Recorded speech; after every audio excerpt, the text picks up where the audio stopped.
Hi hello good morning everyone. இன்னைக்கு கேரளா ஸ்டைலில் முளகூஷி எப்படி செய்யலான்னு பார்க்கலாம் வாங்க. உங்களுக்கு எல்லாருக்கும் கேரளா ஃபுட்டும் கேரளாவும் அதே மாதிரி என்னோட வீடியோ பிடிச்சிருந்தா கண்டிப்பாக என்னோட சேனலை சப்ஸ்கிரைப் பண்ணி லைக் பண்ணி ஷேர் பண்ணி சப்போர்ட் பண்ணுங்க. இந்த வீடியோ ஸ்கிப் பண்ணாமல் முழுசாக பார்க்குறதுக்காக ட்ரை பண்ணுங்க, உங்களுக்கு யூஸ்ஃபுல்லாக இருக்கும். அப்போ நம்ம வீடியோக்குள்ளே போகலாம். முளகூஷி செய்யறதுக்காக பருப்பு நான் வேக போட்டிருக்கேன். காய் வந்துட்டு வெள்ளை பூசணிக்காய், அதே மாதிரி நாடன் கத்திரிக்காய், பாவக்காய் எல்லாமே போட்டு தான் இன்னைக்கு வந்து முளகூஷி பண்ண போகிறேன்.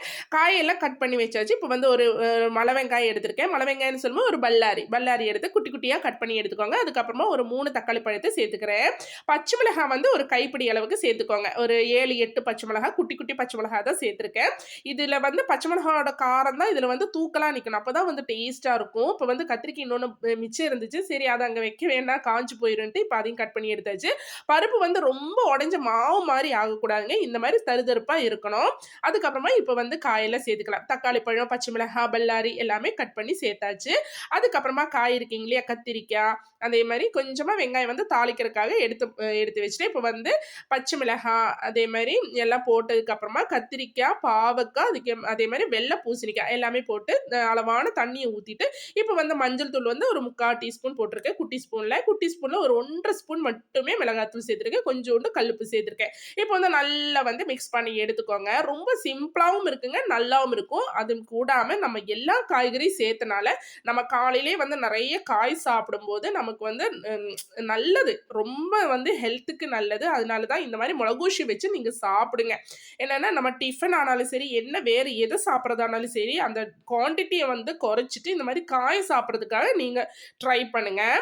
இப்போ வந்து காலையிலே தோசை சுடுறதுக்கு இருக்கிறேன். அம்மா வீட்டிலேருந்து கொண்டு வந்து கொஞ்சமாக மீன் குழம்பு இருந்துச்சு, நேற்று கொண்டு வந்தது தான்.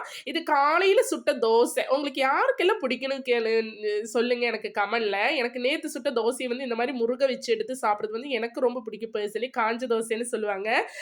அதுக்கப்புறம் அதையெல்லாம் சூடு பண்ணிட்டு இருக்கேன். ஹஸ்பண்டுக்கு வந்து தோசை சுட்டு வச்சாச்சு. இப்போ வந்து குழம்பானதுமே 2 பேரும் சாப்பிட வேண்டியதான்.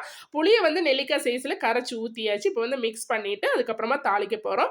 குக்கர்லேயே வந்து இந்த மாதிரி எல்லாத்தையும் வேக வச்சுட்டு மண் சட்டியில் தேங்காய் எண்ணெய், கடுகு, கருவேப்பிலை, வெங்காயம் எல்லாம் போட்டு சூப்பராக தாளிச்சிட்டு அதுக்கப்புறமா அந்த குழம்பு ஊற்றி கொத்தமல்லி தூக்கிட்டா ரொம்ப டேஸ்டான கேரளாவோட முளகூஷியம் ரெடி ஆயிருச்சு. நீங்களும் ட்ரை பண்ணி பாருங்க. கேரளா ஃபுட்டெல்லாம் பிடிக்குன்னா கண்டிப்பாக என்னோட சேனலை சப்ஸ்கிரைப் பண்ணி வச்சுக்கோங்க. நிறைய டிஷ்ஷஸோட அடுத்த வீடியோவில் பார்க்கலாம். இப்போ சுட சுட நல்லா வந்து குழம்போட சுட சுட தோசையோட காலையில் டிஃபன் முடிச்சாச்சு. உங்களுக்கு எல்லாருக்கும் என்ன இன்னைக்கு காலையில் எனக்கு கமெண்ட் பண்ணுங்க. அதுமில்ல உங்களுக்கு எல்லாருக்கும் வீடியோ பிடிச்சிருந்தா லைக் பண்ணிடுங்க. Okay bye. நெக்ஸ்ட் வீடியோவில் மீண்டும் சந்திக்கலாம். பாய்.